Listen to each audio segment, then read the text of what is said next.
তোমার জন্য রান্না করে নিয়ে আসছি খিচুড়ি গরু ভুনা। আমার খুব পছন্দের খাবার। বর্ষাকালে খিচুড়ি আর মাংস ভুনা না হলে আমার চলেই না। আমি যাই। ও মা, এ কি এত তাড়াতাড়ি চলে যাবে? চলেন ওইদিকে পুকুর পাড়টা একটু বসি। বসবো আরেকদিন। হাতে এত কম সময় নিয়ে আসার কি দরকার ছিল? ঠিক আছে, এরপর থেকে সময় নিয়ে আসবো। গত 3 দিন বৃষ্টির কারণে টিউশনে যেতে পারিনি, আজকে যদি না যাই শেষ। বর্ষার আকাশের কোনো ভরসা নেই, সঙ্গে ছাতা নিয়ে আসেন নাই কেন? এটা নেই। Thank you. তবে এই ছাতা আর চাবি এই দুটো জিনিস নিয়ে আমি পারি না, কখন কোথায় ফেলে আসি ঠিক নেই। আলাপ হতা। আলাপ হলা? হ্যাঁ বলতেই পারো, তবে আমি আগে থেকে বলে রাখলাম এই ছাতা হারিয়ে গেলে আমি কিন্তু ফেরত দিতে পারবো না। হারাবেন না, আমার বিশ্বাস এই ছাতাটা আপনি হারাবেন না। আমারও বিশ্বাস, অ্যাটলিস্ট এই ছাতাটা আমি হারাবো না, যত্নে রাখবো। ওর নাম রাবেয়া, আমি ওকে রেবু বলে ডাকি। খুবই দুষ্ট স্বভাবের মেয়ে। আমরা এক ইউনিভার্সিটিতে পড়ি, সেম ইয়ারে। ইউনিভার্সিটিতে আমি ফার্স্ট টাইমে চান্স পেলে ও সেকেন্ড টাইমে চান্স পায়। এই কারণে মাঝে মধ্যে আমাকে এমন ভাবে ভাইয়া বলে ডাকে, মনে হবে যে ও আমার অনেক বছরের জুনিয়র।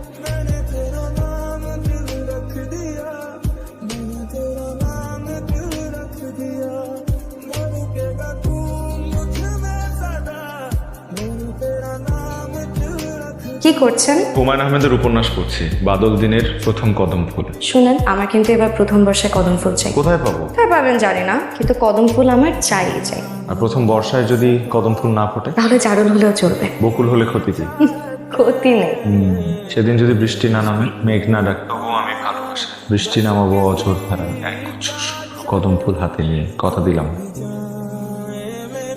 আমার তো বিশ্বাসই হচ্ছে না, নাটক সিনেমার দৃশ্যের মতন মনে হচ্ছে। নাটক সিনেমার দৃশ্য না, এটা বাস্তব।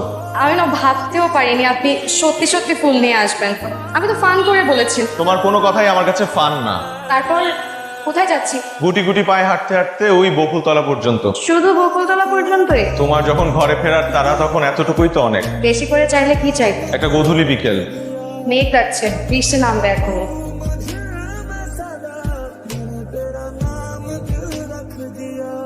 কি ব্যাপার, সুসংবাদ দেওয়ার জন্য এখানে কেন? কারণ আমি যে সুসংবাদটা আপনাকে দিতে যাচ্ছি ওটা আপনার জন্য সুসংবাদ নাও হতে পারে। কি সেটা? আমার চাকরি হয়েছে। এটা তো অনেক বড় সুসংবাদ। কিন্তু আমার পোস্টিং তো গ্রামে।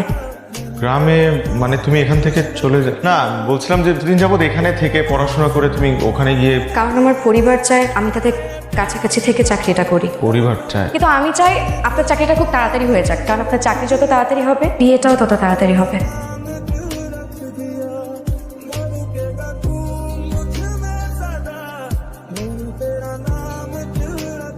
আরে আরে মিষ্টি খা।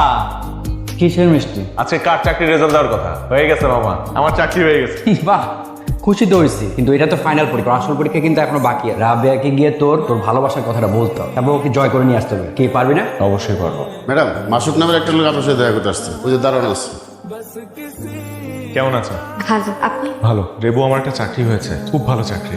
অভিনন্দন। কিন্তু আগে জানাননি কেন? জানাতেই তো আসলাম। ট্রিট চাই। হুট করে আজকে এখানে চলে আসলেন যে? 1 বছর তো কোনো যোগাযোগ ছিল না, তাই জানতে আসলাম তুমি কেমন আছো।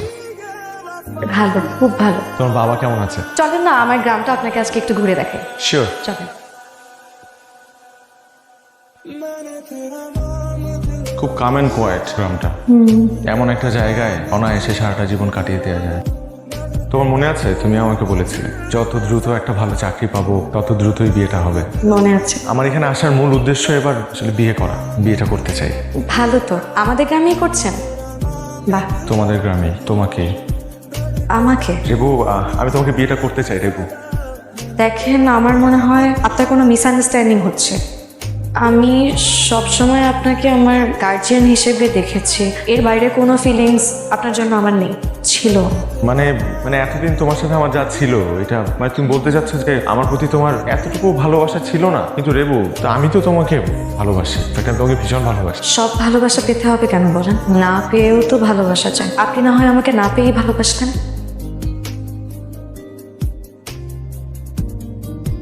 এই আসো, চলো যাই আমরা।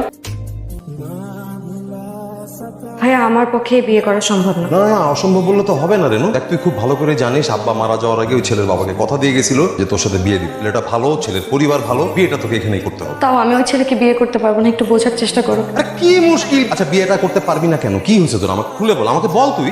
কারণ ভাইয়া আমি একজনকে পছন্দ করি। দেখ রেনু, তুই যাকে পছন্দ করিস তার সাথে যোগাযোগটা বন্ধ করে দে, সব ঠিক হয়ে যাবে। তারপরেও যদি তুমি ওই ছেলের সাথে যোগাযোগটা কন্টিনিউ করো, তাহলে মনে রেখো আমরা তোমার সাথে আর নাই। কথাটা তুই মনে রেখ, বিয়ে তোমার এখানেই করতে হবে, নাইলে। আচ্ছা শোনো, রাগ করো না। আমাদের রেনু যে কতদিন ধরে খাওয়া দাওয়া করছে না, ঠিক মতো ঘুমাচ্ছে না, এগুলো কি তুমি দেখছো না? তোমার এই সিদ্ধান্তের কারণে রেনু যদি কিছু করে ফেলে, সারা জীবন তো ওই সংসার করবে। একটু ভেবে দেখো না প্লিজ। আমি যাই।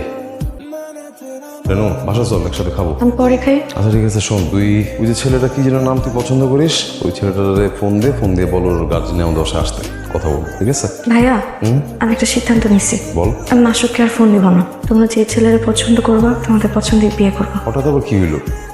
আমি আমার পরিবারের কষ্ট পেয়ে জীবনে সুখী থাকতে পারবো না ভাইয়া। তোমরা যেটা চাও সেটাই হবে।